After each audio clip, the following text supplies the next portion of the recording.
میرے نبی کریم علیہ الصلوۃ والسلام کی صفائی کا، نفاست کا، حضور کے حسن کا، ظاہری حسن کا جو اللہ نے دیا تھا، اس کا حال یہ ہے کہ رب فرماتا ہے وَالضُّحَىٰ وَاللَّيْلِ اِذَا سَجَىٰ، محبوب تیرے چمکتے ہوئے چہرے کی بھی قسم ہو، اور جب اس کے گرد زلفیں چھا جاتی ہیں مجھے اس کی بھی قسم ہو۔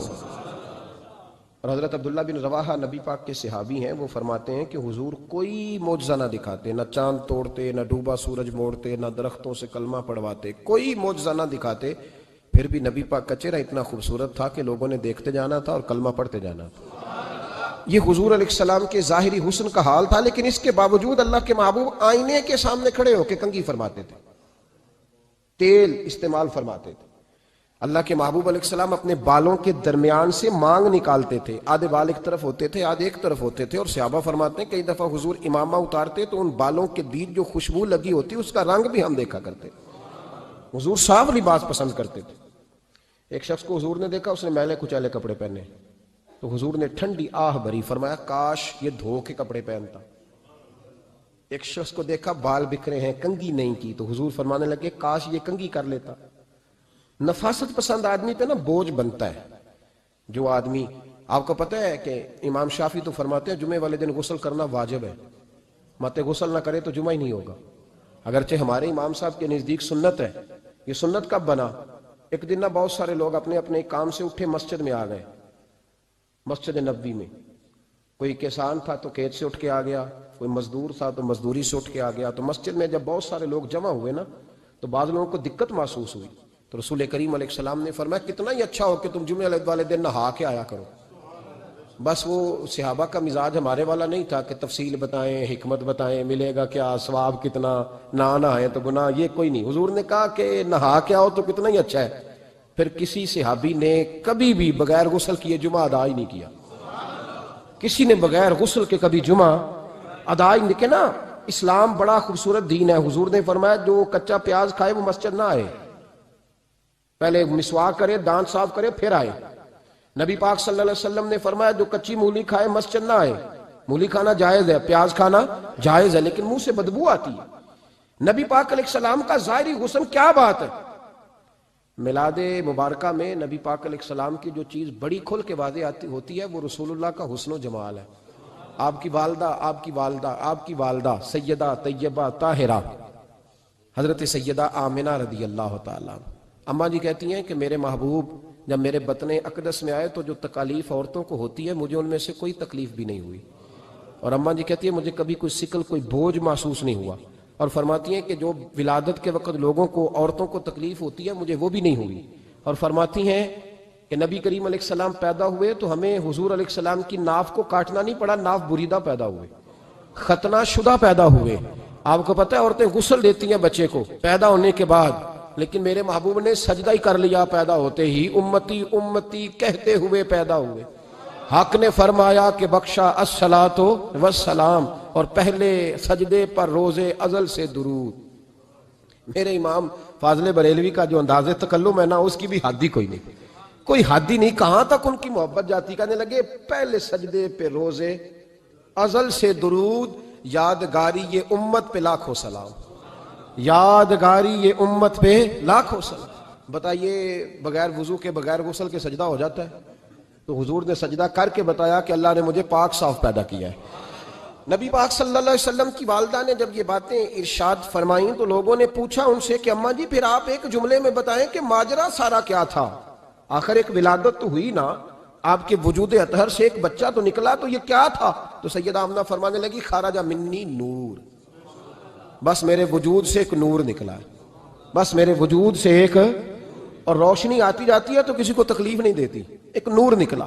میرے رسول کریم علیہ السلام کو ظاہری حسن بھی کمال دیا، اور پھر حضور کی نفاست پسندی، صفائی پسندی۔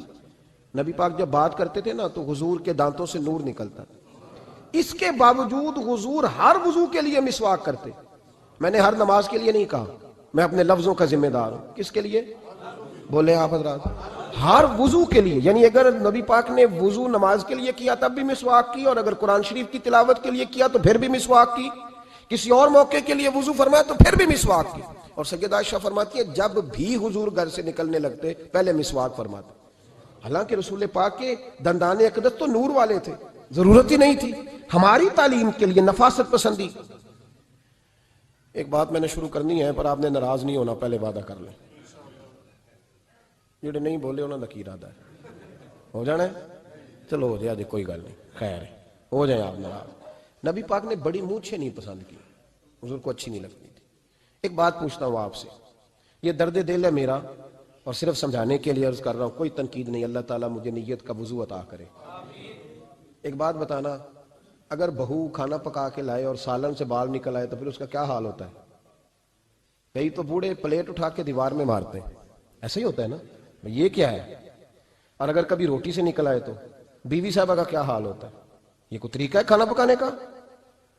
اور اللہ تعالیٰ معاف کرے، اگر کبھی ہوٹل میں چلے جائیں امیر لوگ 15,000 کا ڈنر کرنے، تو وہاں کسی سالن کی پلیٹ سے بال نکل آئے تو پھر تو پیسے کیا دینے ہیں، پھر تو ان کو اور جرمانہ ہو جاتا ہے. یہ تو سارے بال نکل آئے تو مشکل. اور ویسے بھی جو نفاست ہے نا طبیعت کی، اس پر بوجھ بنتا ہے، بال کھانے میں ہو آٹے میں ہو تو بوجھ بنتا ہے. تو بڑی مونچھوں والا دوست بھائی بزرگ جب پانی پیے گا تو بال پانی میں جائیں گے کہ نہیں جائیں گے؟ حکیم اور ڈاکٹر کہتے ہیں کہ کینسر کے مرض کا خطرہ ہے. اب باقی بھی راضی نہ ہو، حضور نے بڑی مونچھیں بھی پسند نہیں کی اور چھوٹی داڑھی بھی پسند نہیں کی. حضور نے فرمایا داڑیاں بڑھاؤ، مونچھوں کو پست کرو، مشرکین کی مخالفت کرو. اور ایک مقام پہ رسول پاک علیہ السلام نے یہاں تک فرمایا کہ جو مونچھیں پست نہیں کرتا وہ ہم میں سے ہے ہی نہیں. نے سخت لفظ. ایک صحابی تھے، آپ یقین کریں نا، کئی دفعہ دوستوں کو کہنا پڑتا ہے اور کئی دفعہ نا مجھے محسوس ہوتا ہے کہ یار ہم روز ہی کہتے ہیں، لیکن کہتے پتہ کیوں ہے کہ بوجھ بنتا ہے وہ بندہ جو اس طرح کی تباہ کے ساتھ آتا ہے، جو حضور نے پسند نہیں کیا. ایک شخص نبی پاک کے سامنے آیا، قاضی عبدالدائم دائم صاحب نے لکھا ہے، بڑی خوبصورت بات لکھی ہے. کہنے لگے حضور کے سامنے وہ اکثر آیا کرتا تھا تو مونچھیں بڑی تھیں، حالانکہ داڑھی بھی بڑی تھی، مونچھیں بھی بڑی تھی. 2-4 دفعہ حضور نے باتوں باتوں میں تعت اللفظ سمجھایا. کچھ بندے نہیں سمجھتے، تعت اللفظ سمجھاؤ یا بڑا کھول کھول کے سمجھاؤ پر بات سمجھنے کو تیار نہیں ہوتے. پتہ نہیں کیا ایسا حسن ہے بھئی، جو حسن نبی پاک نے پسند نہیں کیا وہ کبھی حسن ہو سکتا ہے، کبھی خوبصورتی ہو سکتی ہے. وہ کسی کا ذاتی کلچر تو ہو سکتا ہے پر دین کی تہذیب نہیں. نبی کریم علیہ السلام نے کئی دفعہ سمجھایا تو ان کی سمجھ میں بات نہ آئی. ایک دن وہ بیٹھے ہوئے تو حضور نے ایک صحابی سے فرمایا کینچی لاؤ. کہنے لگے میں سمجھ گیا کہ میرے ساتھ کچھ ہونے لگا ہے. ساتھ ہی حضور نے فرمایا ایک مسواک بھی لانا. کہنے لگے میں نے کہا بچت ہو گئی، میرے تو دانت صاف ہے. تو یہ شاید اس کی بات ہونے لگی ہے جس کے دانت بھی ٹھیک نہیں. دونوں چیزیں جب آ گئی نا تو حضور اٹھے اور نبی پاک نے مسواک ان کے ہونٹوں پہ رکھی. اسی سے آبی ہونٹوں کے اوپر مسواک رکھ کے تو اوپر سے حضور نے مونچھیں کاٹ دی. فرمایا یہ نہ ایسا کرو، یہ چیز مجھے پسند نہیں ہے. حضور نے نفاست پسندی کو. اب تو اللہ تعالیٰ خیر کرے ملانگا آ گئے مارکیٹ میں، ملانگ درویشی فقیری، ان کے پاس رش بھی زیادہ ہے، ان کے درباروں پہ بھی رش زیادہ ہے. ہاں جی، کہتے ہیں حضرت صاحب درویش آدمی ہے. بھئی روٹی تو پورے ٹائم پہ کھاتا ہے، مونچھیں کٹوانے میں ہی درویش ہو گیا ہے. نہ بال کٹواتا ہے نہ مونچھیں کٹواتا ہے. یہ گرو نانک کی تعلیمات ہیں، یہ نبی پاک کی تعلیم نہیں. وجود کا کوئی بال نہ کٹوانا یہ سکھوں کا طریقہ ہے. مسلمانوں کا یہ انداز، یہ کدھر کی فقیری ہے؟ دین کوئی غلاظتوں والا ہے معاذ اللہ، کہ بابا کپڑے نہیں بدلتا، بابا غسل نہیں کرتا، بابا بال نہیں کٹواتا. بابا ہے پاگل ہے. قطعی طور پر کوئی فقیری نہیں. فقیری صرف وہ ہے جو میرے نبی نے کیا ہے صلی اللہ تعالی. اس منبر پر بیٹھنا فقیری ہے چونکہ حضور ہر جمعے بیٹھا کرتے تھے. مصلی پہ نماز پڑھانا فقیری ہے چونکہ حضور ہر جمعے ہر 5 نمازوں کی حضور امامت فرماتے. دین کی تبلیغ کرنا فقیری ہے جو میرے نبی پاک کیا کرتے. خلاف پیغمبر کسے راہ گزیر، وہ فقیری نہیں، وہ تماش بھی نہیں ہے، لوٹنے کا طریقہ ہے، اس کے علاوہ کوئی سٹائل نہیں. فقیری صرف وہ ہے جو رستہ میرے رسول پاک نے ہمیں عطا فرمایا، اس سے ہٹ کر کوئی فقر نہیں. میری بات کی سمجھ آ گئی آپ حضرات کو؟ نبی پاک علیہ السلام صاف لباس، اچھے کپڑے، اجلا انداز. اچھا، جو بات جہاں میں لے کے جانا چاہ رہا ہوں اس کو سمجھیں. ایک آدمی ظاہری طور پر بڑا خوبصورت ہو پر کپڑے میلے کچیلے پہنے، وہ بھی بندہ اچھا نہیں لگتا. ظاہری بھی حسن ہو، کپڑے بھی اس کے صاف ہوں، لیکن بولے سخت، باتیں ترش کرے، تلخ جملے بولے تو اس کی بھی ساری پرسنالٹی ڈیمیج ہو جاتی، ختم. بڑا اچھا آدمی تھا، بڑا نورانی چہرہ تھا، بڑی خوبصورتی تھی، بڑا صاف ستھرا تھا، بڑا پاکیزہ تھا، کپڑے بھی بڑے خوشبو والے پہنے ہوئے تھے، بڑے صاف ستھرے لباس میں ملبوس تھا. لیکن جب اس نے بات شروع کی اور بزرگ تھا، سفید داڑھی تھی، معاذ اللہ تعالیٰ کسی بچے کو گالی دے دی، اچھا لگتا ہے؟ مجھے بتائیں اس کے پاس بیٹھنے کو دل چاہتا ہے؟ اس کی ساری پرسنالٹی جو ہوتی ہے وہ خراب ہو جاتی ہے. شخصیت کا جو ایک بھرم ہوتا ہے وہ ٹوٹ جاتا ہے. ایک روایت میری نظر سے گزری اور کیا ہی انداز ہے، امام زرقانی نے لکھی. ایک صحابی ہیں حضرت ابو کرسافہ رضی اللہ تعالیٰ عنہ، حضرت ابو کرسافہ رضی اللہ تعالیٰ عنہ فرماتے ہیں میں چھوٹا تھا، میری اماں اور میری خالہ مجھے ساتھ لے گئیں، میں نے کہا کہاں جانا ہے؟ کہنے لگے آؤ نبی پاک کا کلمہ پڑھنے جانا ہے۔ پڑھیے درود شریف صلی اللہ، سارے پڑھیے، پھر پڑھیے ایک دفعہ صلی اللہ تعالیٰ علیہ۔ حضور کا ذکر ہو تو فوراً درود پڑھنا چاہیے۔ نبی کریم علیہ السلام کی بارگاہ میں نا میری خالہ اور میری اماں دونوں مجھے ساتھ لے گئیں کلمہ پڑھنے۔ کہتے ہیں جب ہم حضور کی بارگاہ میں پہنچے، کلمہ پڑھا، واپس آئے تو میری اماں اور میری خالہ آپس میں بات کرنے لگی۔ میری خالہ کہنے لگی تو نے دیکھا ہے ان کا بولنا کتنا مزیدار تھا؟ میری خالہ کہنے لگی تو نے تو وہ دیکھا لیکن وہ جو غلام آیا تھا اس کے ساتھ ان کا رویہ کتنا پیارا تھا۔ تو نے دیکھا جب وہ کھانا کھا رہے تھے تو پہلا خیال انہوں نے ہمارا کیا۔ بار بار وہ ان کا ذکر کرتی، کہتے آپس میں حضور کی شانیں بیان کرتی، میری اماں بھی میری خالہ بھی۔ بالآخر بات لمبی ہو گئی تو میری اماں بولی، کہنے لگی بس کر، ہم کتنی عظمتیں بیان کریں گے، مجھے تو 3 باتیں سمجھ میں آئی ہیں۔ کتنی؟ 3 باتیں مجھے سمجھ میں آئی ہیں۔ کہا وہ کیا؟ تو کہنے لگی ما رأینا مثل ھذا الرجل احسن وجھا ولا القى ثوبا ولا البنا کلاما۔ کہنے لگی مجھے تو 3 باتیں سمجھ میں آئی ہیں کہ نہ اتنا خوبصورت چہرے والا کوئی شخص دیکھا ہے، اور نہ اتنے صاف کپڑوں والا کو دیکھا ہے، اور نہ ہی اتنی میٹھی بولی بولنے والا کوئی دیکھا ہے۔ تینوں باتوں کی کمال ہے، ظاہری حسن بھی کمال، کپڑوں کی صفائی بھی کمال، اور رسول پاک کا بولنا بھی کمال، لب و لہجے میں مٹھاس بھی خوبصورتی والی۔ یہ اصل حسن ہے کہ ظاہراً بھی انسان بڑا منزہ ہو، باطناً بھی بڑا صاف ستھرا ہو۔ میرے رسول پاک علیہ السلام کا طریقہ مبارکہ پتہ کیا تھا؟ حضور صلی اللہ تعالیٰ علیہ وآلہ وسلم جب مسجد میں نماز پڑھ لیتے تو حضرت جعفر رضی اللہ تعالیٰ عنہ فرماتے، بخاری کی حدیث ہے، فرماتے ہیں میں مدینہ شریف میں آیا تو حضور نماز پڑھ لیتے تو صحابہ نبی پاک کے پاس آتے اور حضور کا دست مبارک پکڑ کے پہلے چومتے پھر چہروں پہ ملتے، پہلے چومتے پھر چہروں پر۔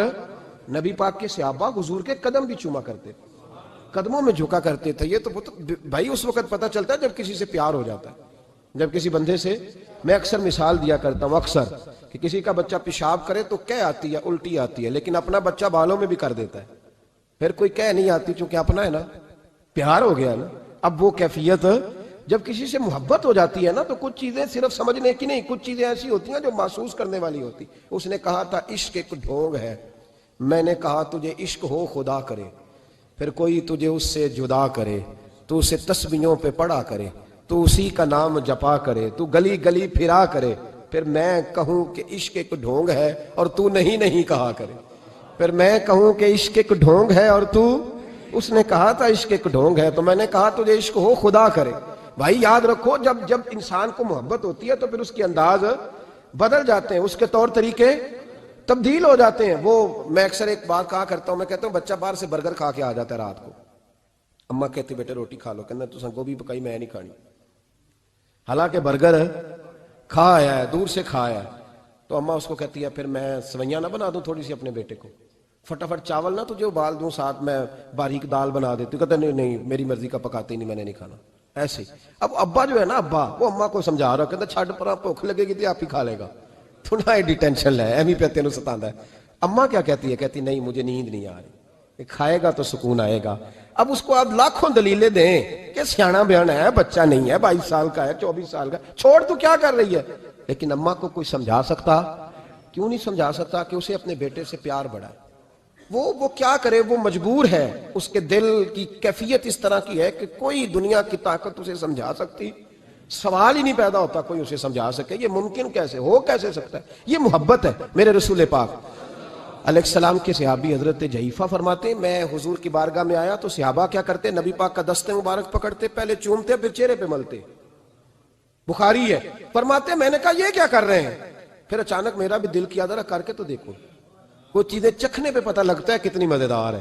کہتے میں بھی قریب گیا، حضور کے دست مبارک میں نے ہاتھ ڈالا، فرماتے ہاتھ پکڑا ہی تھا کہ نبی پاک کا ہاتھ برف سے بھی زیادہ ٹھنڈا۔ فرماتے ہیں پھر میں نے پکڑ کے چہرے پہ ملا تو کستوری سے زیادہ خوشبو آ رہی تھی دست مبارک۔ فرماتے ہیں اب میرا چھوڑنے کو دل ہی نہیں کر رہا تھا، اب میری طبیعت نہیں مان رہی تھی۔ میرے نبی کریم علیہ السلام اللہ کی دلیل ہیں، ہر پاکیزگی، ہر حسن، ہر کیف اللہ نے اپنے رسول کو عطا فرمایا۔ دنیا کی جتنی غلاظتیں تھیں جب کوئی حضور کے قریب جاتا تھا تو ساری غلاظتیں دور ہو جاتی۔ کما ارسلنا فیکم رسولا منکم یتلو علیکم آیاتنا ویزکیکم، اللہ فرماتے ہیں میرے محبوب تم پر میری آیتیں پڑھیں گے اور تمہیں پاک فرما دیں گے، تمہاری ساری ناپاکیاں نبی پاک دور کر دے، ہر غلاظت تم سے دور ہٹ جائے۔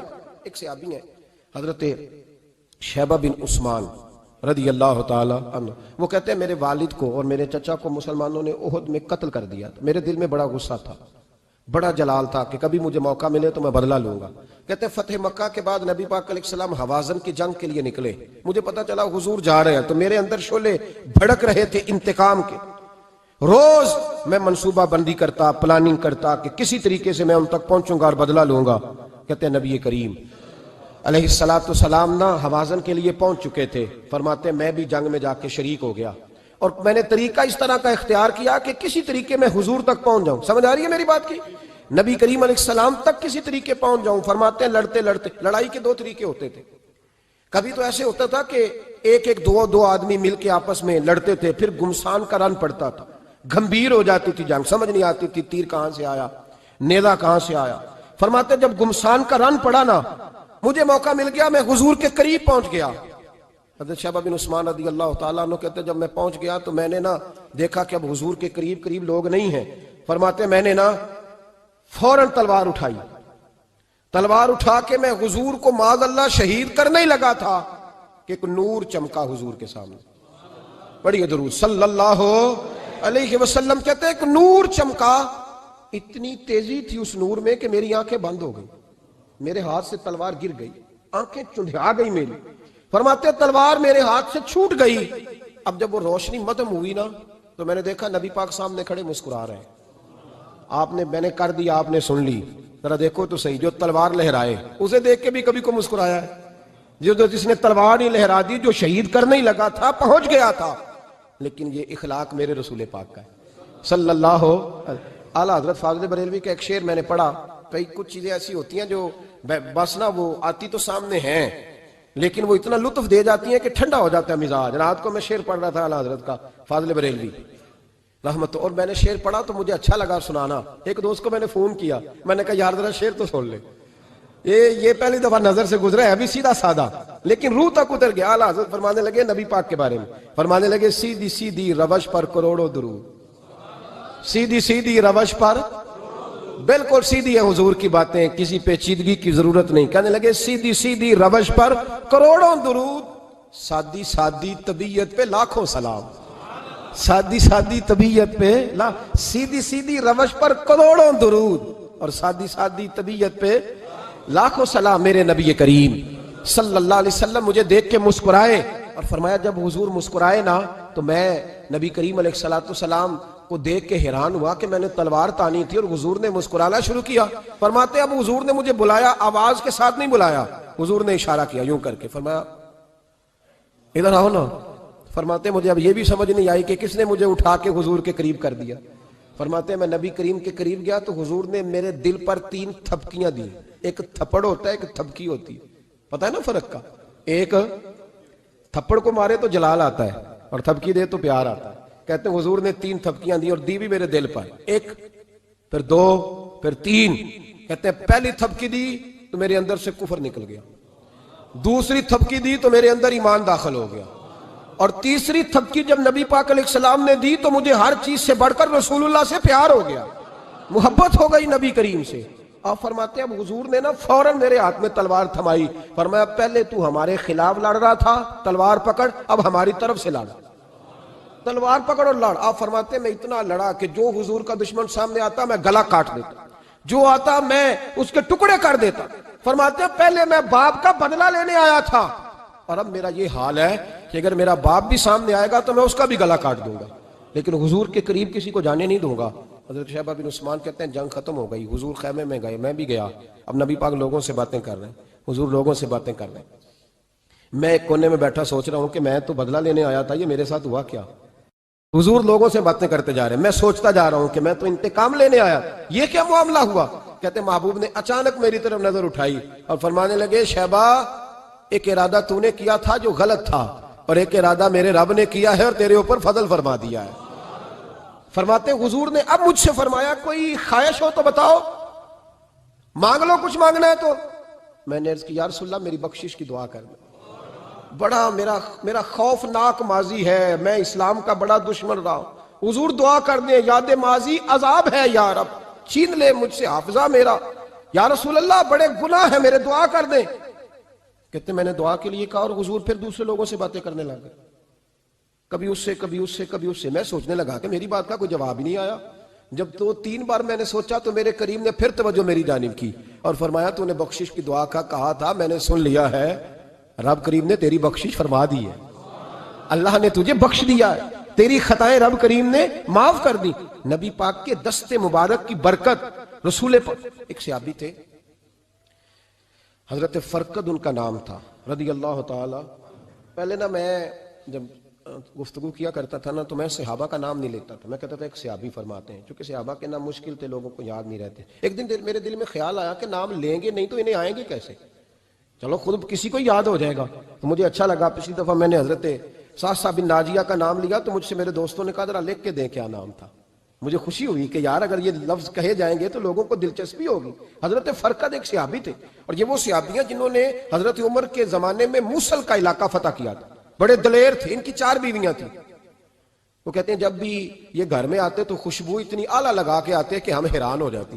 عورتیں زیادہ تیاری کرتی ہیں نا مردوں سے کہ نہیں؟ کہ آج کل مرد زیادہ کرتے ہیں؟ چلو میں دس چھوڑو، میں اپنی اصلاح کرنا، تسی دوواں گلاں تے انجن کیتا ہے، اب پتہ نہیں سچ کیا ہے، کون زیادہ تیاری کرتا ہے؟ چلو بیٹھے جو مرد نے، ویسے میرے پاس جو اخباری تراشے ہیں ان میں یہ لکھا ہے کہ آج کل مردوں کے میک اپ پہ زیادہ خرچ آنے لگا ہے، یہ تحقیقی رپورٹ ہے۔ اور پاکستان میں سب سے زیادہ جو اخراجات ہیں وہ میک اپ کے سامان کے ہیں۔ پہلے لڑکیاں بیوٹی پارلر جاتی تھی، اب لڑکے بھی جاتے ہیں۔ پہلے صرف دلہن جاتی تھی، اب سارا خاندان جاتا ہے۔ اللہ تعالیٰ معاف کرے۔ اس کے باوجود بڑی غربت ہے ملک میں، پریشانی بھی بڑی ہے، اس کے علاوہ ہمیں غریبوں کا درد ہے، اس کے باوجود ہم لوگوں کی مدد کرنا چاہتے ہیں۔ پتہ نہیں کیا ترجمہ کیا ہم نے غریب پروری کا، کیا معنی بنایا، اللہ ہی بہتر جانتا ہے کہ وہ چیزیں جن کی بالکل حاجت نہیں، بالکل ضرورت نہیں، ان پر لاکھوں لٹا کے کہتے ہیں وہ دیکھو بیچارے کو روٹی نہیں مل رہی۔ تو بھائی آپ مہربانی کرتے خالی کنگھی کر لیتے، باقی پیسے غریب کو دے دیتے۔ لیکن چلے معیار ہے نا ہمارا، اپنا معیار ہے، اس پر میں جاتا نہیں، بات نہیں کرتا۔ نبی کریم علیہ الصلوۃ والسلام کہ صحابی ان کی ازواج کہتی ہیں کہ اب عورتیں زیادہ تیاری کیا کرتی تھیں، لیکن وہ جب گھر آتے نا تو اتنی خوشبو لگاتے، کہتی ہم چاروں مل کے کوشش کرنے لگی، ڈھونڈنے لگی کہ وہ خوشبو کا پتہ کریں جو یہ لگاتا ہے۔ ہم نے بازار سارے تلاش کر لی، عرب کے اندر آج بھی خوشبو کا بڑا شوق ہے اور بڑی مہنگی خوشبو ملتی ہے، کبھی آپ بازار جائیں، کہتی ساری خوشبوئیں لگا لی، تھک گئیں۔ ایک دن چاروں سوتنے مل کے بیٹھی، کہنے لگی ہم نہیں اس کا مقابلہ کر سکتے، آج پوچھ لے کہاں سے خوشبو لگاتا ہے، پوچھ ہی لیتے ہیں، چلو بات ہی ختم ہو جائے، پوچھ لیں۔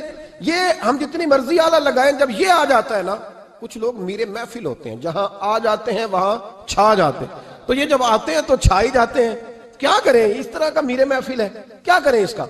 فرمانے لگی ایک دن چاروں سوتنوں نے مل کے ان کو بٹھا لیا، کہنے لگی بتاؤ تو صحیح خوشبو کون سی لگاتے ہو؟ کہنے لگے کوئی بھی نہیں، کبھی لگائی نہیں، آج تک نہیں لگائی۔ تو کہتے ہیں بیویاں کہنے لگی صحابہ تو غلط بیانی نہیں کرتے، پر آپ کیا بات کر رہے ہیں، یہ کیسے ہو سکتا ہے کہ آپ آتے ہیں تو ہم حیران ہو جاتی ہیں۔ فرمانے لگے جس دن کی تم لگی ہوئی ہو نا میری خوشبو کا مقابلہ کر دے، مجھے پہلے دن کا پتہ ہے۔ تو میں نے کہا چلو زور لگا ہی لیں، دیکھ ہی لیتے ہیں کہاں تک بات جاتی ہے تمہارے پاس جتنا زور لگا لو۔ بہرحال میں اللہ کی قسم اٹھا کے کہتا ہوں کبھی نہیں لگائی۔ تو بیویاں کہنے لگی پھر بتا تو صحیح، تو ایک دلیر آدمی ہے، اور جو دلیر لوگ ہوتے ہیں وہ خوشبوؤں کے اور کپڑوں کے اور ان چیزوں میں زیادہ وقت نہیں لگاتے، ان کے تو مشن اور طرح کے ہوتے ہیں۔ آپ تو مجاہد قسم کے آدمی ہیں، پر ہر وقت خوشبو آتی ہے۔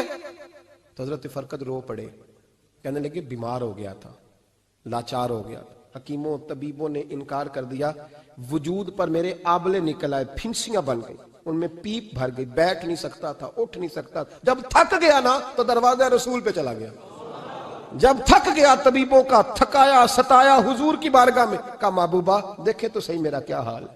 حضور ذرا دیکھ کے چل نہیں سکتا، سو نہیں سکتا، بیٹھ نہیں سکتا، تیرے علاوہ غم کسے بتاؤں۔ کہتے ہیں حضور نے فرمایا 70 ڈھانپ لے، باقی سارے کپڑے اتار دے۔ 70 ڈھانپ لے، کہتے ہیں ٹخنوں سے لے کر ناف تک میں نے 70 ڈھانپ لی، باقی سارے کپڑے اتارے۔ حضور کیا کریں گے؟ فرماتے ہیں نبی پاک نے دست مبارک اٹھایا، برف سے ٹھنڈا، کستوری سے زیادہ مہکنے والا، فرماتے ہیں پورے وجود پر میرے حضور نے دست مبارک ایک دفعہ لگا دیا، اب جدھر جدھر سے گزرتا ہوں ساری دنیا خوشبو سے بھر جاتی ہے۔ یہ نبی پاک کا دیا ہوا نور ہے، یہ حضور کی عطا کردہ شفا ہے، یہ رسول پاک کے حسن کی خیرات ہے۔ ایک شاعر نے ایک فکرہ کا کمال کر دی، کہنے لگا ظلمت کو ان کے نور نے کافور کر دیا، جس پر پڑی نظر اسے بھی نور کر دیا۔ رسول پاک علیہ السلام کے دست خیر میں وہ برکات تھی۔ حسن کی دو قسمیں ہوتی ہیں، ایک حسن ہوتا ہے ملمہ سازی والا، بیوٹی پارلر والا، ایک حسن ہوتا ہے باطن کا۔ بچے پتہ کیوں خوبصورت ہوتے ہیں؟ اس پر علماء مناطقہ نے بحث کی ہے، محدثین نے لکھا ہے۔ بچہ گدھے کا بھی ہو تو پیارا لگتا ہے، چھوٹا بچہ اگر اس کا رنگ بہت گورا نہ بھی ہونا، صرف چھوٹا ہو، وہ پیارا لگتا ہے، اس میں ایک جاذبیت ہوتی ہے۔ اس پر ہمارے مفسرین نے، محدثین نے، علماء مناطقہ نے ایک بحث کی ہے۔ وہ کہتے ہیں اصل بات یہ ہے کہ بچے جھوٹ نہیں بولتے، بددیانتی نہیں کرتے، دھوکہ نہیں کرتے۔ یہ جو اندر کی عیاریاں ہوتی ہیں نا، چہرہ بھی خطرناک کر دیتی ہیں، اور جب اندر حسن ہوتا ہے تو باہر بھی حسن ہی ہوتا ہے۔ بچے میں کوئی مکاری عیاری نہیں ہوتی، فساد نہیں ہوتا، نیت میں فطور نہیں ہوتا، کسی کو لوٹنے کا ارادہ نہیں، کسی کو شیشے میں اتارنے کا پروگرام نہیں بتاتا۔ بچہ چرب زبان نہیں ہوتا، اس کو طریقہ نہیں ہوتا، وہ لوگوں کو قائل کرنے کے ہر وقت دوڑتا نہیں، الٹی سیدھی گیمیں نہیں چلاتا، کیونکہ اندر حسن ہوتا ہے تو وہ حسن اس کے چہرے پر معصومیت بن کے آتا ہے۔ سمجھ آ رہی ہے میری بات کی؟ اس کی دلیل میرے رسول پاک علیہ السلام نے بخاری میں فرمایا اللہ کا ولی وہ ہے جس کا چہرہ دیکھو تو اللہ یاد آ جائے۔ اب یہاں یہ نہیں فرمایا گورا چٹا ہو، خوبصورت ہو، بس اس کے چہرے میں معصومیت ہوتی ہے، وہ سچا ہوتا ہے، وہ کھرا ہوتا ہے، اس کا حسن چہرے پہ آتا ہے۔ میرے رسول کریم علیہ السلام کا جو حسن تھا نا، وہ اندر کی صداقت کی روشنی تھی، وہ اندر کے کیف کا نور تھا جو حضور کے چہرے پر عیاں ہوتا تھا۔ اس لیے نبی پاک کا چہرہ جو تھا وہ آنکھیں چدھیاتا نہیں تھا، بلکہ آنکھوں کو اچھا لگتا تھا۔ شاہ عبد الرحیم صاحب محدث دہلوی شاہ ولی اللہ صاحب کے والد ہیں، اور ہمارے بر صغیر پاک و ہند میں جتنے بھی مسالک ہیں یہ سارے شاہ ولی اللہ صاحب کے شاگرد بنتے ہیں۔ وہ کہتے ہیں میرے ابا جی نے خواب دیکھا اور خواب میں انہیں رسول اللہ کا دیدار نصیب ہوا۔ تو نبی کریم علیہ السلام کی بارگاہ میں شاہ ولی اللہ صاحب کے ابا جی کہنے لگے حضور ایک بات بڑی اڑ گئی ہے میرے دل میں، بڑی، تو کتابوں سے جواب نہیں ملا، آج رب کریم نے موقع دیا ہے اس سوال کا جواب۔ تو کہ عبد الرحیم پوچھو کہ یا رسول اللہ حضرت یوسف کا حسن دیکھ کے لوگوں نے انگلیاں کاٹ لی، پر آپ کو تکنے والے تکتے ہی رہے، کوئی بھی ہوش نہیں ہوا، کسی نے انگلی نہیں کاٹی۔ تو کہتے ہیں محبوب نے فرمایا عبد الرحیم رب کریم نے اپنی غیرت کے ساتھ میرے حسن پر 70,000 پردے ڈالے، یہی بہتر ہے کہ پردوں میں وہ پردہ پوش رہے، وہ اگر پردے اٹھا دے تو کسے ہوش رہے۔ فرمایا 70,000 پردوں میں چھپا ہوا حسن ہے، ورنہ کسی کی طاقت تھی کوئی بات کر سکتا، جرت تھی کسی شخص کی؟ میرے حبیب پاک سید عالم حضرت عبداللہ ابن سلام رضی اللہ تعالیٰ عنہ اہل یہود کے بڑے عالم تھے۔ فرماتے ہیں میں تورات زبور انجیل کا جاننے والا تھا۔ جس دن حضور مدینہ طیبہ ایک قصوہ نامی اونٹنی پر بیٹھے تھے، میں حضور سے مناظرہ کرنے، بحث کرنے آیا، میرے ساتھ میرے شاگرد تھے، ارادہ تھا بحث کروں گا، نبی پاک کو بڑے معاذ اللہ کڑوے کڑوے سوال کروں گا۔ کہتے ہیں حضور بیٹھے تھے قصوہ نامی اونٹنی پہ اور گردن مبارک جھکی ہوئی، ہونٹوں پر حضور کے زیر لب ہلکی سی مسکراہٹ تھی۔ نبی پاک تھوڑا بولتے تھے پر جتنا بولتے تھے وہ دلوں میں اترتا جاتا تھا۔ فرماتے ہیں میں جب گیا نا، میرے شاگرد ساتھ تھے، مناظرہ کرنے گیا، مناظرہ شاگرد ساتھ تھے، فرماتے ہیں میں بڑے سوالات تیار کر کے گیا، پر حضور گھوڑے پہ بیٹھے تھے، دو باتیں میں نے سنی۔ حضور نے فرمایا رشتہ داروں سے اچھا سلوک کرو، اپنے غلاموں کا خیال کرو۔ کہتے ہیں وہ شاگرد مجھے دھکے دینے لگے، کہنے لگے چل استاد جی آگے ہو، کرو سوال، چلو نا آگے بڑھو نا آگے۔ یہ کئی دفعہ نعرے لگانے والے بھی مروا دیتے ہیں نا، چلو نا چلو آگے چلو، بڑھو آگے، کرو بات، آؤ نا۔ کہتے ہیں میں ذرا آگے بڑھا، دھکا دیا انہوں نے۔ فرماتے ہیں میں آگے بڑھا اور میں نے قریب محبوب کے قریب جا کے کہا حضور مجھے کلمہ پڑھا دے، میں مسلمان ہونے آیا ہوں۔ یعنی عام آدمی تو قائل ہو جاتا ہے عالم اور تورات زبور انجیل کا جاننے والا، حضور کلمہ پڑھائیں۔ کہتے ہیں میں واپس آیا نا کلمہ پڑھ کے، تو شاگرد کہنے لگے استاد جی آپ تو مناظرہ کرنے آئے تھے، یہ کیا ہوا؟ تو یہ لفظ ہے حضرت عبداللہ ابن سلام کے، فرمانے لگے تم نے نبی پاک کا چہرہ نہیں دیکھا، ان کی آنکھوں کی روشنی نہیں دیکھی، تم نے چہرے کی معصومیت نہیں دیکھی، لب و لہجے کا وقار نہیں دیکھا؟ کتنے دنوں کے تھکے ماندے آج وہ مدینے پہنچے، پر ان کے لب و لہجے میں کوئی اکتاہٹ، کوئی تھکاوٹ، کوئی لفظوں میں جھول تم نے دیکھا ہے؟ فرمانے لگے جس کا اس طرح کا چہرہ ہوتا ہے وہ جھوٹا نہیں سچا ہوا کرتا ہے۔ میرے نبی پاک علیہ السلام کے غلام حضرت طارق بن عبداللہ رضی اللہ تعالیٰ عنہ فرماتے ہیں کلمہ پڑھنے سے پہلے ایک دفعہ ہمارا سارا قبیلہ تجارت کے لیے نکلا تھا، اور اس وقت منظر یہ ہوتا تھا کہ ہم اپنی عورتوں کو بھی ساتھ لے جاتے تھے، 6 مہینے سفر کرنا ہوتا تھا، اونٹ گھوڑے ہم بیچا کرتے تھے، عورتیں بھی ساتھ رہتی، کھاتے بھی پکاتے بھی۔ کہتے ایک سفر سے ہم واپس آ رہے تھے تو مدینے کے باہر صحرا میں ہم نے پڑاؤ کیا، اکیلے رسول پاک صلی اللہ، پھر ایک دفعہ پڑھیے گا ایک دفعہ پھر کہیے گا صلی اللہ تعالی علیہ وسلم. کہتے ہیں نبی پاک تنے تنہا اکیلے حضور نہ سیر کرتے کرتے کرتے کرتے ہمارے قافلے کے پاس سے گزرے, خیمے لگے تھے, پڑاؤ کیا, محبوب تشریف لے آئے. کہتے ہیں حضور سید عالم صلی اللہ تعالی وسلم تشریف لائے.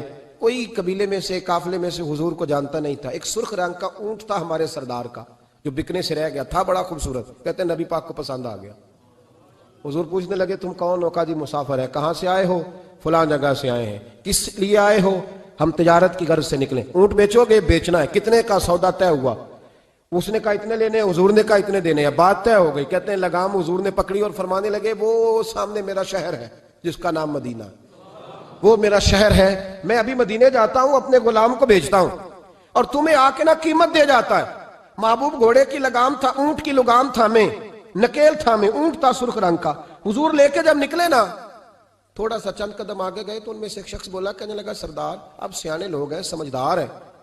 اس شخص کا نام پوچھا آپ نے, قبیلہ پوچھا ہے, ایڈریس کا پتہ ہے, پتہ ہے کہاں رہتا ہے, اتنا قیمتی اونٹ دے دیا.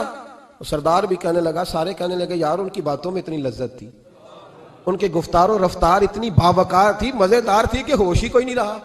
بھئی ہم پرانے تاجر ہیں, کبھی اس طرح کا سودا کیا ہی نہیں جس طرح کا آج ہو گیا. اوہو واقعی کچھ نہیں یاد رہا, کوئی سمجھ نہیں آئی. وہ ابھی نظر آ رہے, ایک آدمی دوڑ کے جاؤ, دوڑ کے اور جا کر کے نا ان سے کہو, بڑی جائز بات ہے, وہ ناراض بھی نہیں ہوں گے. ان سے ایک شخص کہو کہ بھئی اونٹ دے جاؤ, پیسے لے آنا اور اپنا مال لے جانا, دوڑ کے جاؤ. ایک شخص دوڑنے لگا تو سردار کی بیوی خیمے کے اندر تھی, پردے کے پیچھے سے بولی, کہنے لگی خبردار کوئی پیچھے نہ جائے, اگر پیسے مل گئے تو ٹھیک ہے, نہ ملے تو میں دے دوں گی, کوئی پیچھے نہ, کوئی نہ جائے پیچھے. سردار کہنے لگا تو جانتی ہے؟ کہنے لگی نہیں. کہا گارنٹی کیوں دے رہی ہے؟ تو کہنے لگی تم نے ان کا چہرہ نہیں دیکھا, تم تو سودے کر رہے تھے, میں پردے کے پیچھے سے دیکھ رہی تھی. پیر مہر علی شاہ صاحب کو کسی نے کہا تھا نبی پاک کا حلیہ بیان کرے, بتائیں حضور کے کان مبارک کیسے تھے, آنکھیں کیسی تھی, ناک مبارک کیسی تھی, بینی مبارک کیسی تھی. تو پیر مہر علی شاہ صاحب کہنے لگے کوئی مثل نہیں ڈھولن دی. کہنے لگے مجھ سے نہیں بیان ہوتا حضور کا حلیہ, کوئی مثل نہیں ڈھولن دی. تو چپ کر مہر علی, ایتھے جا نہیں ہوں بولن دی, میں بس کر, تو بیان کر سکتا ہے اتنی طاقت. اعلیٰ حضرت نے کہا لم یاتی نذیر کفی ناظرین مثلے تو نشد پیدا جانا. کہا حضور مثال تو تب آپ کی بنے گی نا, کوئی آپ کی طرح کا پیدا تو ہوگا, تبھی مثال بنے گی, تو جب ہوا ہی نہیں تو مثال کیسے بنے گی. کہنے لگی کوئی نہ جائے, نہ پیسے آئے تو میں دے دوں گی. میں تو پردے کے پیچھے سے دیکھ رہی تھی, ان کے چہرے کا وقار دیکھا, ان کی آنکھوں کی روشنی دیکھی, ان کے لفظوں کا حسن دیکھا. تم 50 باتیں کرتے تھے, وہ ایک جواب دیتے تھے اور گنے چنے لفظ بولتے تھے. ان کی سادگی کا وقار دیکھا. جانے دو, نہ پیسے آئے تو میں دوں گی. کہتے ہیں حضور گئے, تھوڑی دیر کے بعد ایک کالے رنگ کا حبشی غلام آیا, پیسے بھی پکڑے اور اپنی چادر میں نا کھجورے باندھ کے تو پیچھے ڈالی ہوئی. اور دیہاتی لوگ پیچھے نہیں ڈال لیتے, کھجورے ڈال کے پیچھے. کہتے ہیں وہ آئے اور ان کے آنے کا انداز بھی بڑا نرالا تھا. کہتے ہیں وہ جھومتے جھومتے اللہ کا ذکر کرتے, اللہ الصمد کرتے, پہنچ